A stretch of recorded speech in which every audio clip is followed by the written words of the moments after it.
You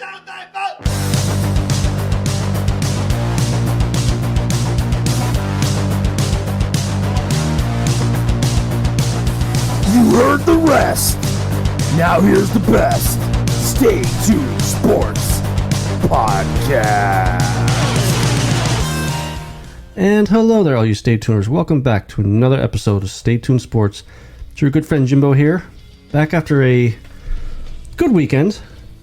I'm going to talk about my iRacing outing on Monday, but before we get into that, want to welcome back our good buddy King, who is like, I was thinking about introducing you this way, say that you're the Ezra Miller of Facebook. No, don't. No. Think about it. You're always getting in trouble with Facebook. Ezra Miller's always getting in trouble with the law. No, but here, no. Whoa. Let's pump those brakes first of all. First of all. Coming in hot. No. Second of all, listen, like, your mom gets in trouble with Facebook. Like, you know, it doesn't take a lot to get in trouble with Facebook. You know what I mean? That's very true. I've never been... You know, yeah, like Ezra Miller's out there kidnapping people and, like, I don't know, didn't he sexually assault somebody? I don't know. The allegedly. I don't know. Gotta remember Again, that. we're doing this, like, you know, listen, I played devil's advocate for Deshaun last week, so, but there seems to be a lot more evidence against Ezra than there is against Deshaun. I'm going to put that out there right now. So, first of all, don't call me either the Ezra Miller or the Deshaun Watson of podcasting or whatever it is. Don't do that. But yeah, wow, that's a way to start the show. Thanks a lot, buddy. Thanks. Got you fired up. So my job is done for the show. My God. I know we said we're gonna take a quick break on the whole Deshaun thing, but did you see the Jaguars fans that video? Yes. From Kudos the first preseason game. Yes, I was liking that. That's a preview of what you're going to be seeing all year if he plays at some point. Yeah. Like, you know, we'll see where he goes. But no matter where, when he comes back, this is going to be something with him for a while. Again, it will eventually fade after a year or two. Yeah. But this is what he's going to have to deal with. Do the Browns play in Philly this year at any time? I don't know. I haven't looked at the schedule. I don't know what the Browns schedule is. I'm not sure. I don't think the AFC North plays the NFC East this year. So AFC North is the Steelers, right? We don't have the Steelers. Steelers, Browns, Bengals. Yeah, hold on. Let me see the Browns schedule here. Yeah, I don't think the Steelers on there, so I'd assume we probably aren't playing them. Yeah, because that's usually a big game is Eagles, Steelers. Yeah. They do. However, the Browns do play the Eagles in preseason, but it is at the Browns, it appears. Oh, okay. Yeah, so, man, he gets a little lucky with that, not having to go to Philadelphia. You'll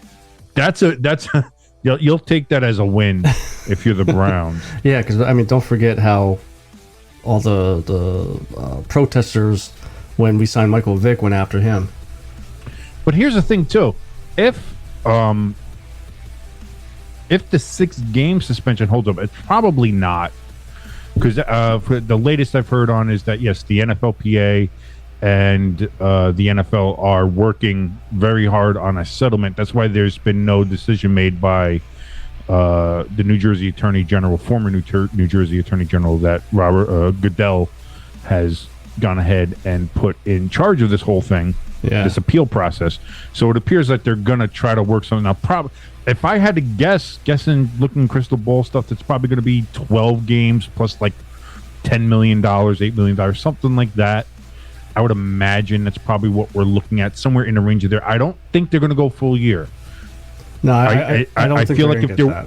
I feel like if they're looking for a settlement, I think a year is probably off the table. It may not be, as we discussed. His Deshaun's salary this year is only $1 million. You know, the big money doesn't kick in until next year. So if he's going to lose a year, this would be the year to lose.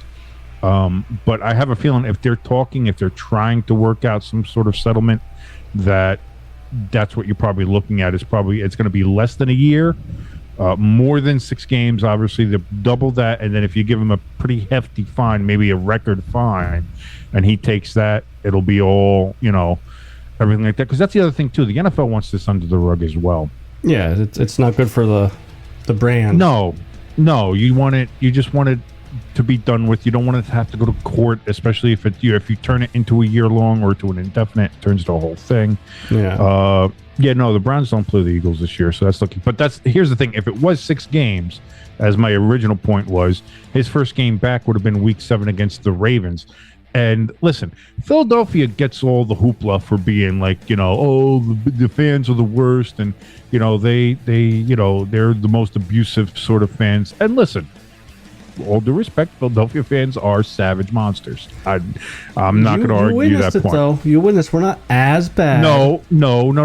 I witnessed a Philadelphia crowd that was at half capacity and who had given up on a terrible season already on a Thursday night, where a good 50% of the crowd was Giants fans, because again, the Eagles had given up on that season. That was you guys had like a 2 or 3 win season that year, and what was that, 2016? Yeah. That was not a great. I wouldn't gauge that.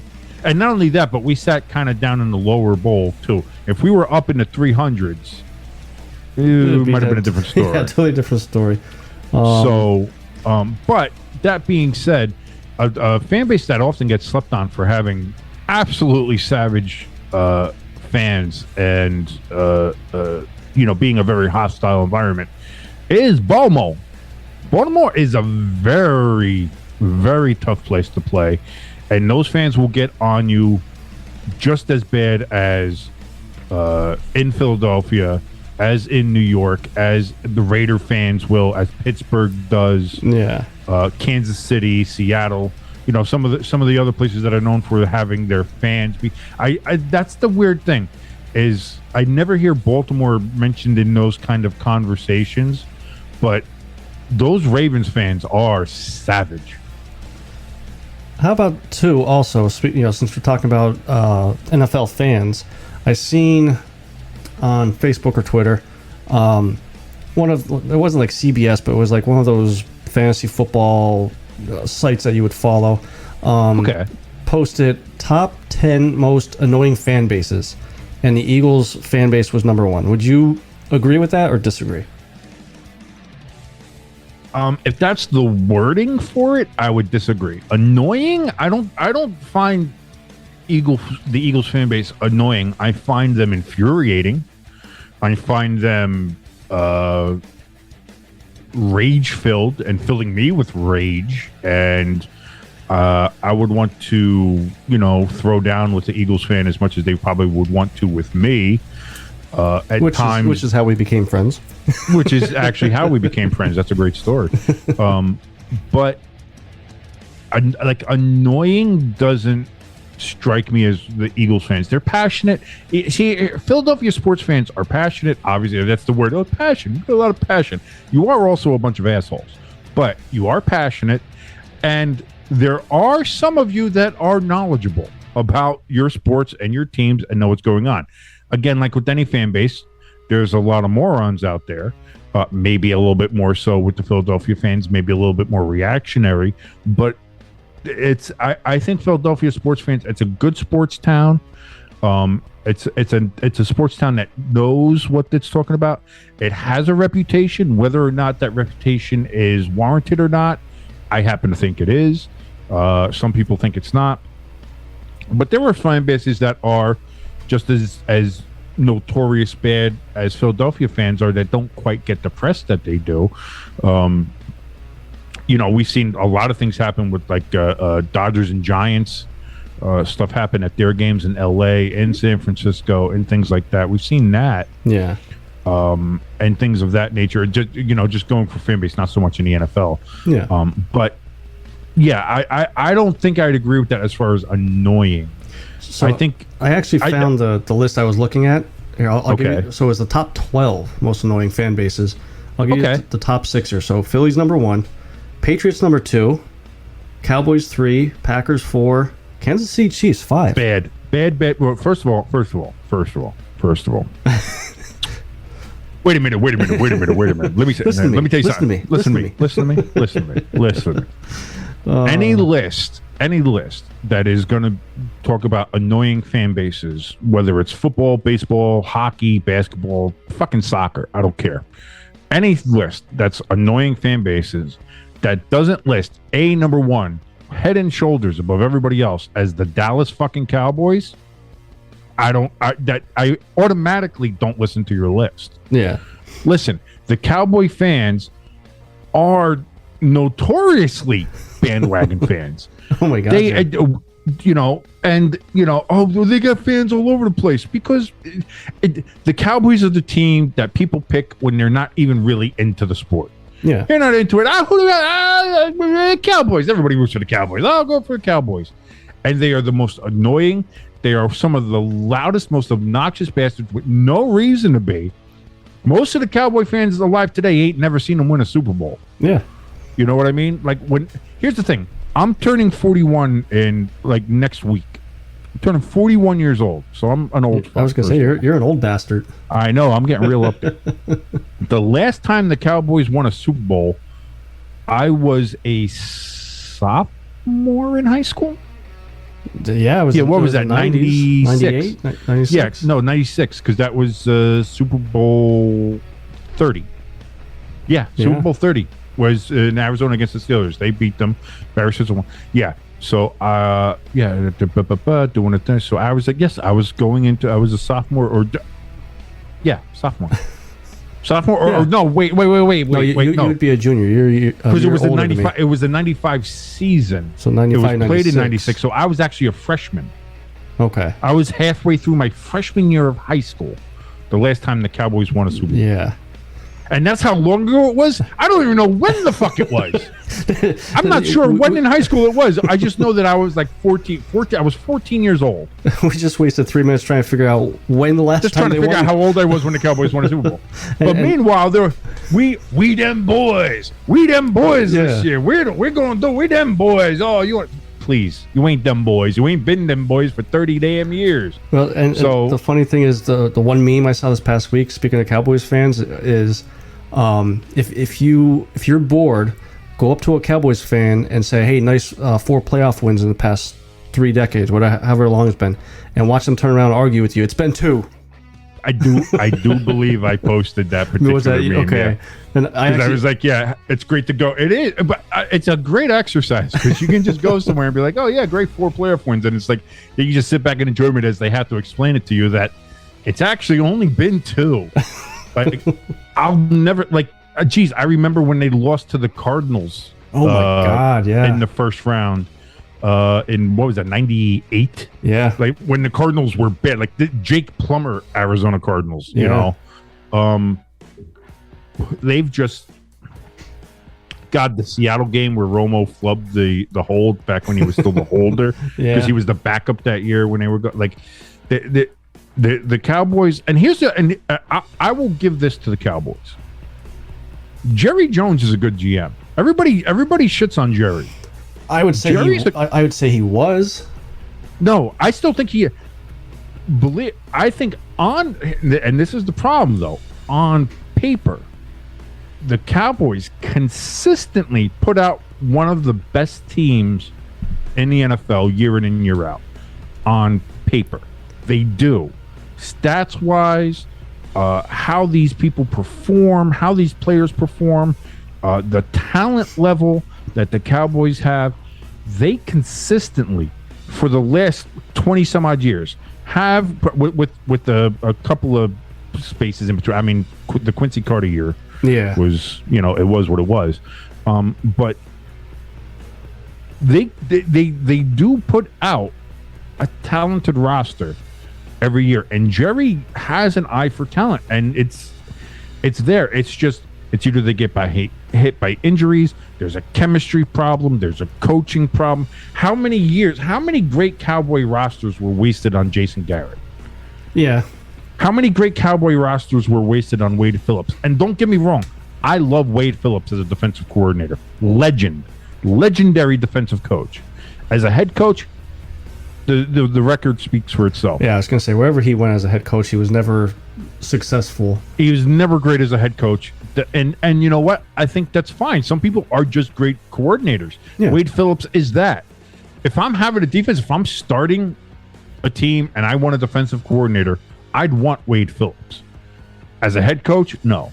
But that's what I mean. It's like the Cowboys have had these great, talented rosters that have been wasted by either bad coaching, bad chemistry, injury bugs, things like that. A couple of years ago when Dak, broke his ankle and Troy thought he had a cramp on the field for some reason. I remember that. I'm like, you remember Troy? that? Yeah, That I'm was like, crazy. Troy, that's not a cramp. Good eye, Troy. Good eye. But the long and short of it is, no matter what it is, whether it's, been injuries, whether it's been chemistry problems, bad coaching, whatever the case is, the Cowboys have not performed. They have not lived up to any of the expectations, and their fans are by far the most annoying motherfuckers in this league. In sport. I think in all sport, never mind the NFL. In all sport, maybe, I don't know. I know you don't like soccer, but maybe I'd throw, Manchester United or Liverpool fans in there Well, as being maybe the most I'll throw annoying. Yankee fans up there too, but I would probably still put Dallas number one. I disagree because Yankee fans have at least seen a championship within their lifetime. We won in 2009. It's been 12 years, Yeah. but 13 years, but we've seen it, and they've been good. They've gotten to the ALCS a couple times now, so it's not like they've been out of it. And New York is a very smart sports town. It is an obnoxious sports town. Don't get me wrong, as being a kind of in the middle of the New York sports market here. And being a New York sports fan for the most part, let's go Devils. Rangers suck. Outside of that, though, but like the New York sports area is, I think, a lot like Philadelphia in that it is a passionate fan base. It's a smart fan base. They know their sports. They have an opinion on it, but they're not amazingly annoying about it or annoying without a reason. Yeah. The Yankees. I'll agree with you that you could kind of compare them to Philly as far as passionate, knowing their shit, stuff like that. Right.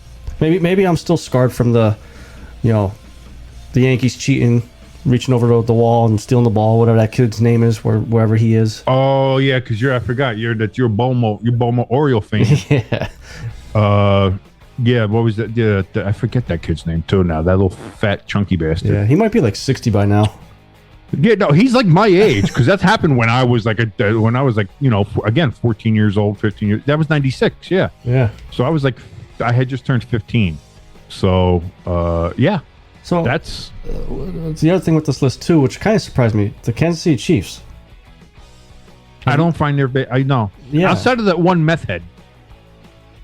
What was his name? The Meth head. oh yeah, their meth head X Factor. I'll have to look I don't know what you're talking about. I'll have to look that up. How have you not heard about the whole X Factor?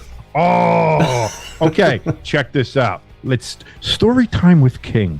All right. I don't know if you know about it, but you know how like some of these, some people go really like ape shit overboard with like being a fan of their team to the point where they're like an unofficial mascot. Oh, like okay.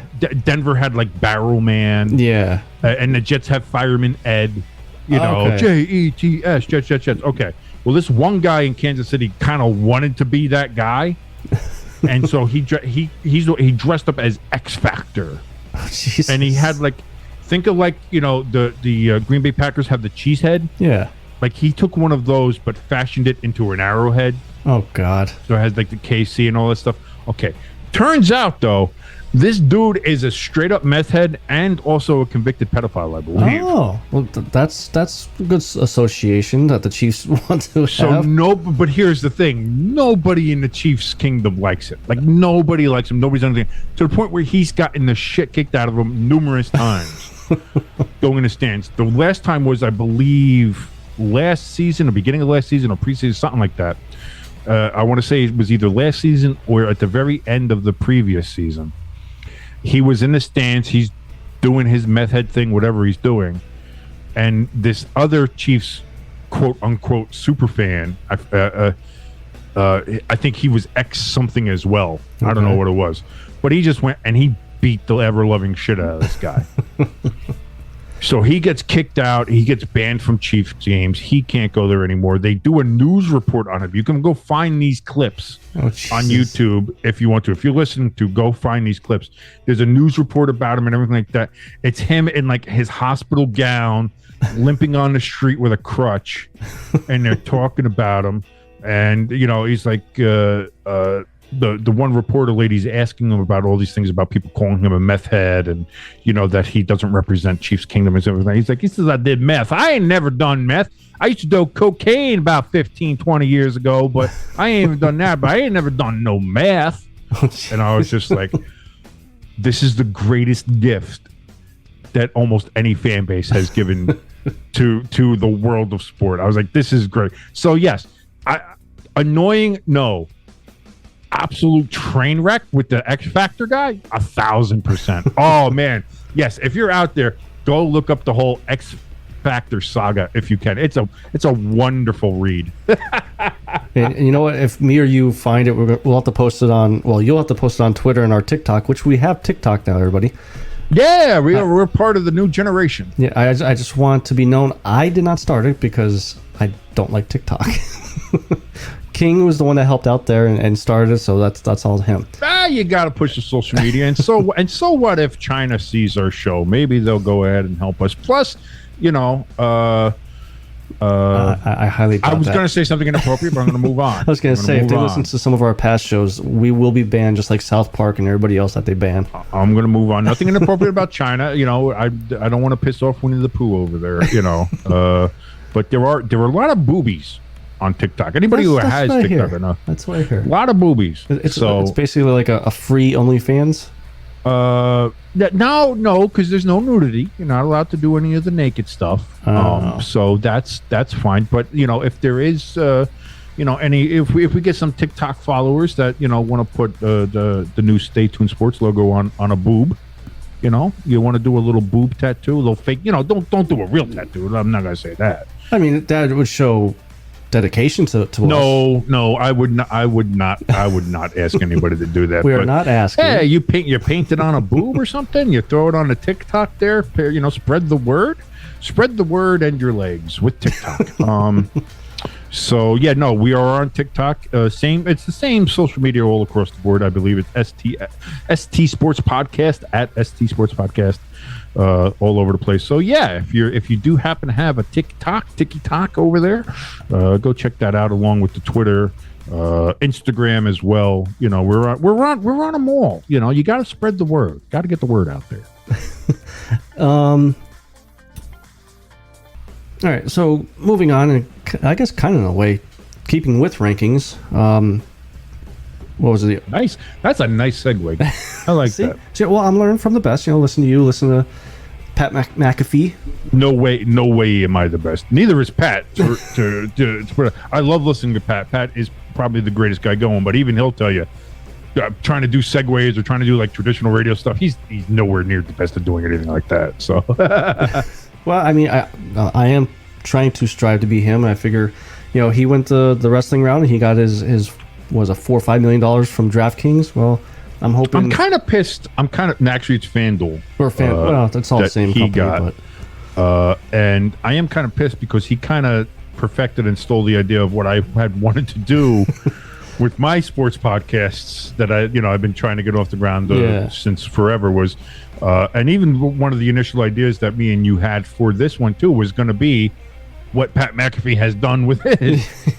Now, granted, he had a lot more money to start off with. He had NFL money to kind of seed that with. So all that good stuff, and he's turned it into a thriving multi-$100 million business. And like he even said at one point, he said he could be a billionaire if he wanted to, but he limits his dealings. So that's good for him.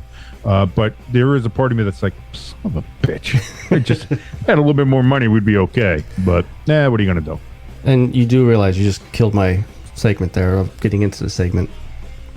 Thanks. Yes, I know. I absolutely ruined your segue. By complimenting the segue, I killed the segue. However, we were talking about the annoying rankings, and now I'm being annoying while talking about rankings, and that would be the college football. See, I almost did it again.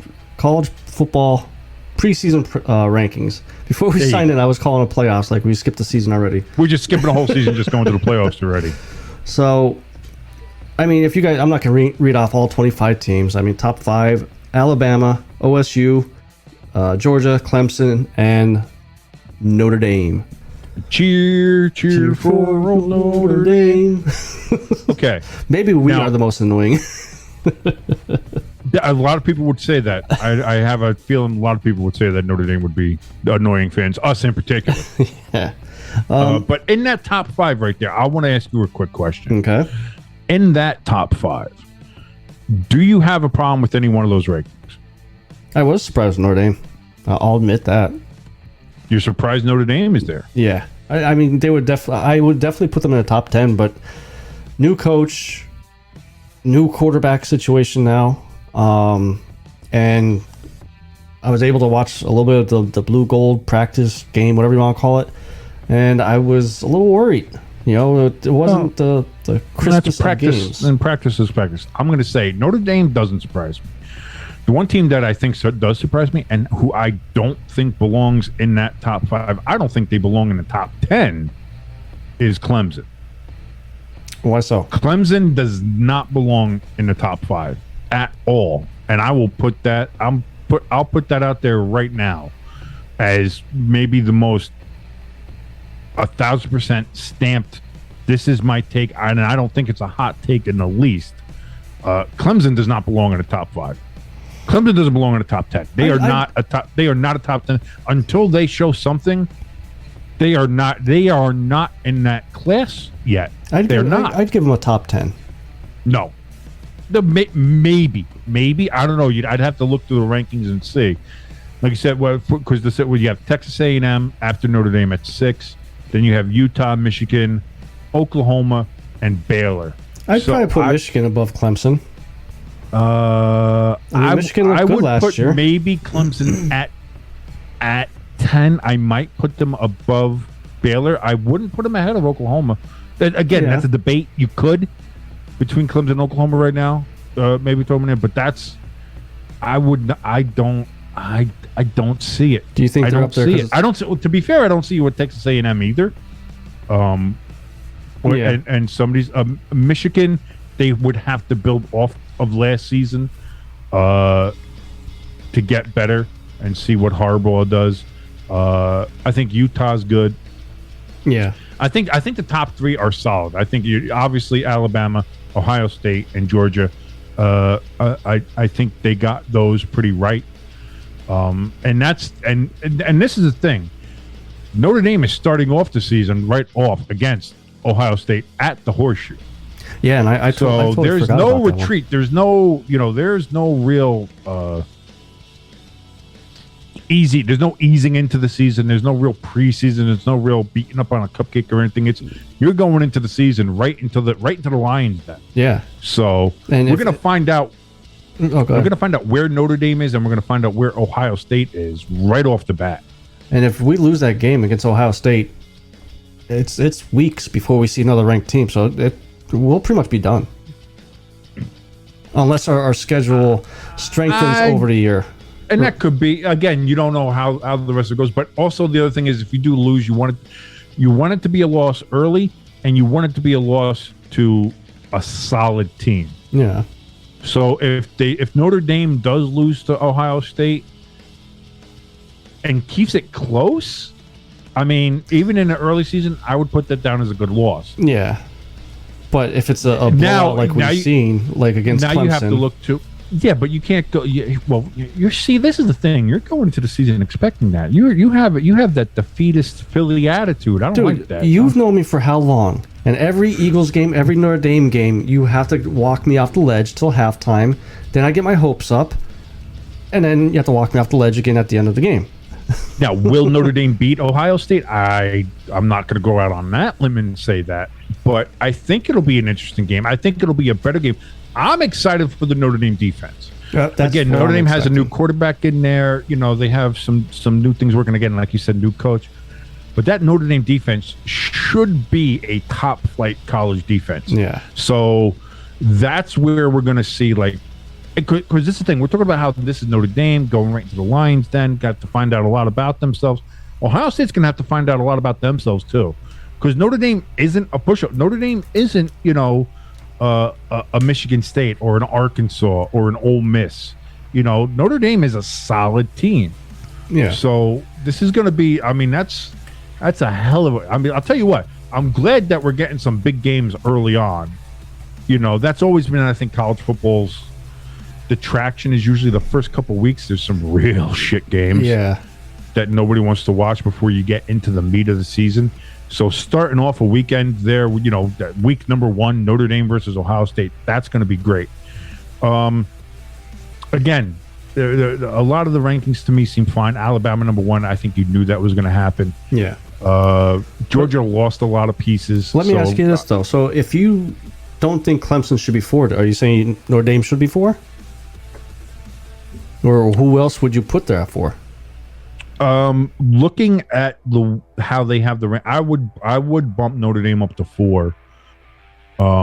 Again, first of all, can we just acknowledge that preseason college football rankings are the dumbest fucking thing in the world? It's almost as dumb as watching NFL preseason games. It's so bad. Like, listen, what they need to do is, because here's the thing, you don't get like the college football playoff rankings until week 6? Yeah, of the college football season is like the first one they put out there. That's how it should be with any of the rankings. The AP poll, coaches poll, whatever it is. I always said after week 4. Again, you should be deeper into the season before you have your first ranking. Having a preseason rank, what are you basing these rankings on? Yeah. A spring game where they played each other? That's like watching somebody jerk off and say, like, oh, they're a real ladies' man. You don't know. We don't know. We don't like that know what analogy. these teams are doing. But it's the fact. Like, we don't know what these teams are. Yeah. We don't know who they are. We don't know how good they are against competition, against other teams. We have no clue. And yet people are going to go out there and say, Alabama is clearly number 1. Notre Dame is clearly 5. Clemson should up there number 4, and Michigan, solid season. Got to build up for today. Like, you don't know, and you can't base any college team's ranking off of what they did last year, because there's so much turnover in college football because of either graduates or people going to the NFL.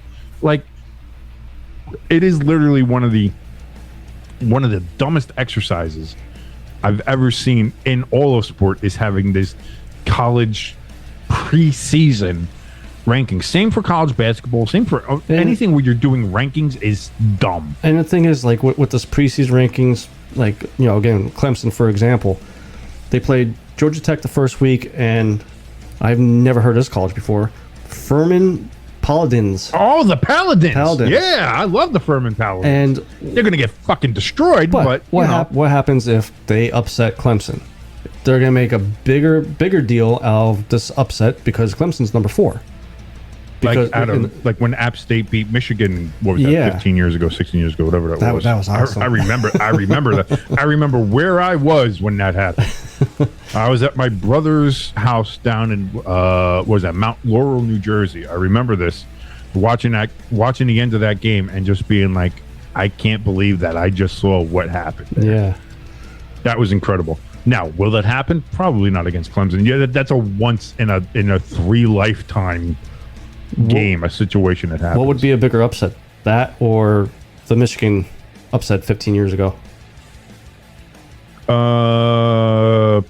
Probably. I would still say the App State one, because again, Clemson is. I don't. They're number 4 because they're the paw print. Yeah, that's the only. They're number 4 because of the logo on the side of their helmet. That's the only reason they're number 4. If their name wasn't Clemson, they'd be lucky to be 14. They really would be. And they dropped out of top 25 last year, didn't they? They had 3 losses last year. Okay, that's I couldn't remember if it was last year or the year before. No, they were not. No, the 2020 year they beat Notre Dame. Yeah, they were in the college football playoffs that year. They beat Notre Dame in the ACC championship game, and then I think Alabama destroyed them. No, it wasn't Alabama. Who did? Was it Georgia, Ohio State. Who did they play? I forget. Either way, they got destroyed in the playoffs. Past 2 years or so. I think it was past 2 years. Georgia was there.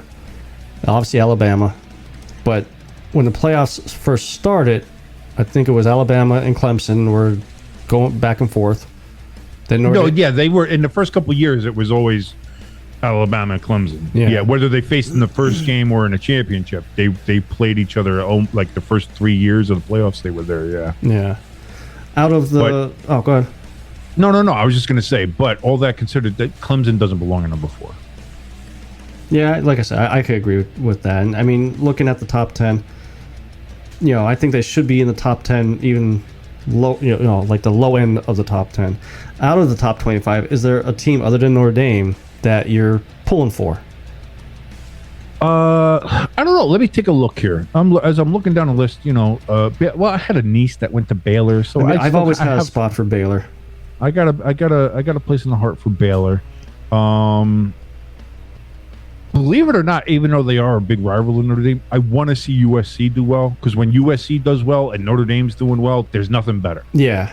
There's nothing better than having USC and Notre Dame great, like especially back in those days, like the Bush Push game and stuff like that. Those games were electric. Yeah. Just absolute, like the big game energy from those games was unparalleled. So I do like it when USC does well. So I would like to see USC do well just to get then stomped by Notre Dame. That would be great. Especially if Notre Dame does move to the Big Ten or whatever, and both programs are doing really well. Like you said, it makes that rivalry that much better.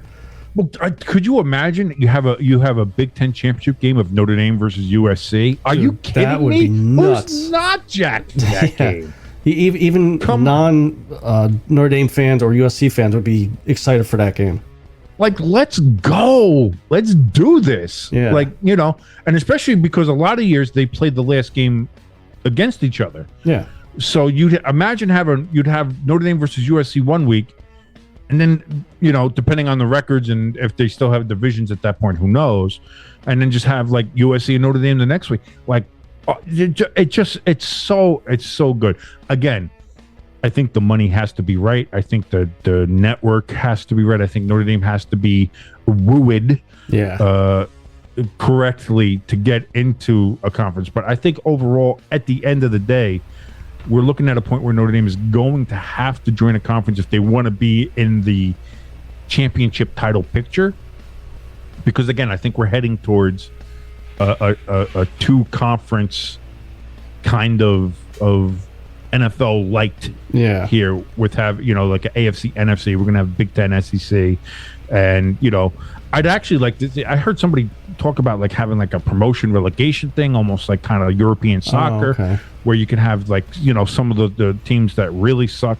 Like if you have like Indiana and Rutgers are really bad, they go down into, Division 1 AA or whatever you want to call it, the bowl system.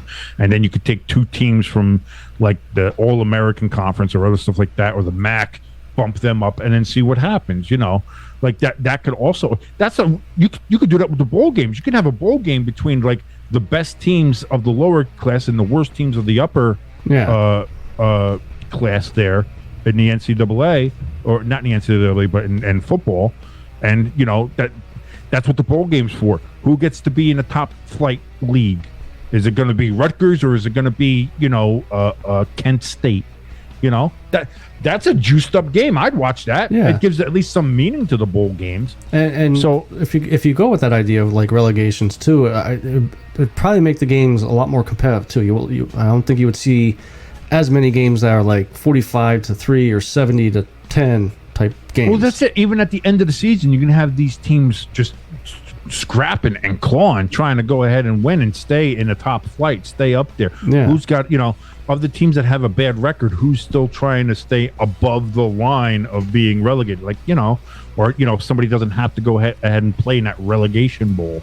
That would be, I listen, I think that can add a layer. If that's the way college football's going, and it seems like that's the way college football's going, let's get it done. Let's do it. But Notre Dame is definitely, I think their time as an independent is definitely up. And the one thing that annoys me more than anything is seeing Notre Dame fans scream and yell about how no, we should be independence like it should be. We should still always be independent. Never join a conference. It's like at this point you're just sticking yourself in the mud to be just to say it. Yeah, just to be different. You know, it's kind of like they want to stay in their old-fashioned value type things. Like you got to learn to evolve. This will ruin the game. No, Notre Dame should always be independent. Listen, it was a good run, but the college football world is changing. Listen, if college football still was what it was 5 years ago, 10 years ago, 25 years ago, sure, that's not college football now. It's not. Yeah, and I think there's a lot of people that are having a tough time kind of grasping that of college football is basically professional sports now. You can pay these kids with the NILs. You have, top recruiting classes going based on who can get a good deal, who's better marketing and things like that. And listen, who's better at marketing than Notre Dame? Yeah. Now, Notre Dame is going to be slower on the uptick than a lot of these other schools because they are Notre Dame. So again, academics are still going to be involved, and they're still going to sit there and, they're going to try to do things the right way when everybody else doesn't give a shit. Yeah. So they're going to handicap themselves as they always do with these kind of things. But at the end of the day, like if you're a top flight recruit, and again, Notre Dame recruits well as it is anyway, they always have some of the top classes of recruits in college football. When you put on top of that the marketing that Notre Dame can do, being a national brand as they are, it's they're gonna be able to compete in this new college football landscape.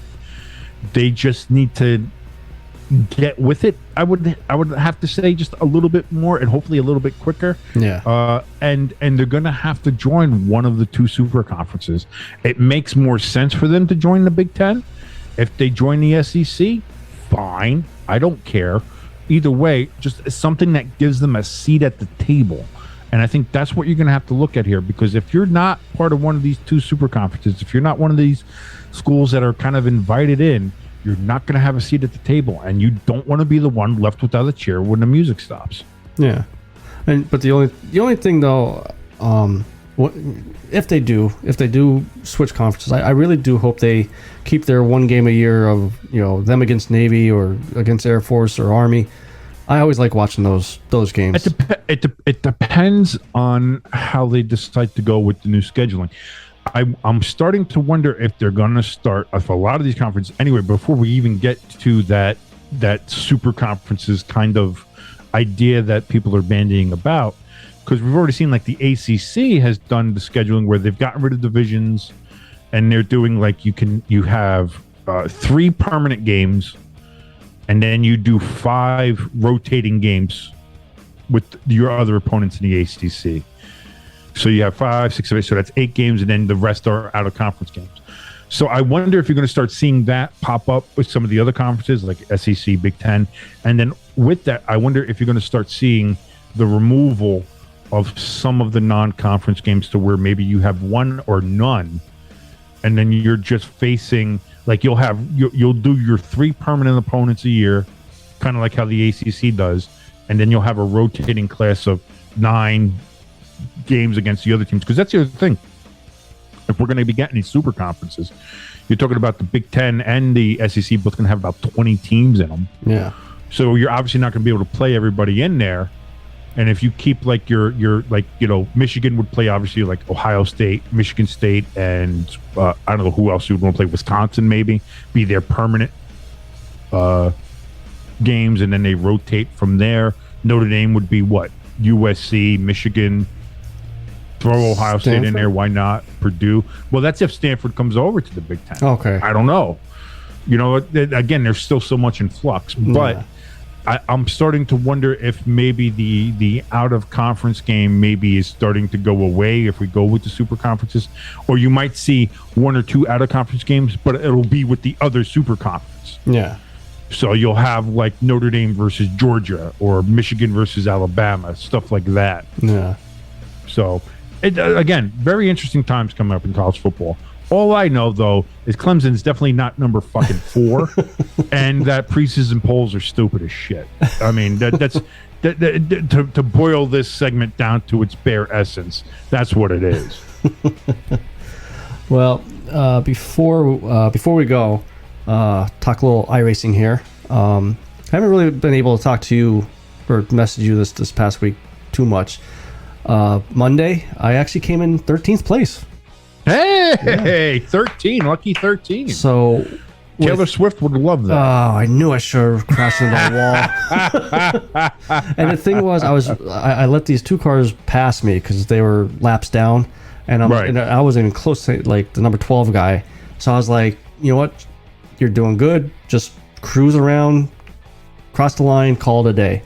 If I would have freaking known that, I would have drove for the number 12 guy. Oh, look what you made me do. Oh. But I'm going to do Taylor Swift puns from here on out. Well, I'll just keep calling you Ezra Miller. Stop it. Stop it. I don't need that. Don't you put that evil on me, Ricky Bobby. But that was actually the next gen cars, the actual NASCAR cars, that not the ones that they race now. I think they raced these a few years ago in real life. Okay. And they're a lot tougher than trucks. Like last week, I forget where we were last week, but I called it a night about halfway through because we were pacing and I was doing 180 trying to catch up to the field, and my brake just didn't work, so I plowed into the guy under caution. That will happen. That will happen. Yeah, I was like, he's coming up pretty fast. Why am I not slowing down? Slow down. Oh, Jesus. I'm like, okay, guys, I'm going. Because some of the guys are going for championship points and stuff like that, so I don't want to, ruin their race. So no, you don't want to ruin. Yeah, you don't want to ruin anybody else's day. Yeah. But Friday night we are racing the trucks again. Stay Tuned Sports podcast truck series over on YouTube, 3Y TV, 9 p.m. Eastern. And this week we're at Martinsville. Doing another giveaway. No one chimed in last week, but this one you're probably going to have to chime in because I don't know if you know, King, but Martinsville is a small track, so a lot of bumping going on, and I'm pretty sure Rubbin is racing. Exactly. Rubbin is boogity, boogity, boogity. Let's go, boy. There was a brief time in my life where I was very into NASCAR. Yeah, very brief. Yes, I was trying to get laid, but well, that's why. But was her name Billy Joe? No, it was not. But I mean, I used too. to know the tracks. Yeah. When I was younger, my Uncle Mickey was a big Rusty Wallace fan, and okay. I would follow him because my Uncle Mickey, he was like my second father. So I'd follow Rusty Wallace, and then teenage years came, girls came, and I was like, yeah, okay, I'll go after the girls. Well, the girls didn't come, but they were around.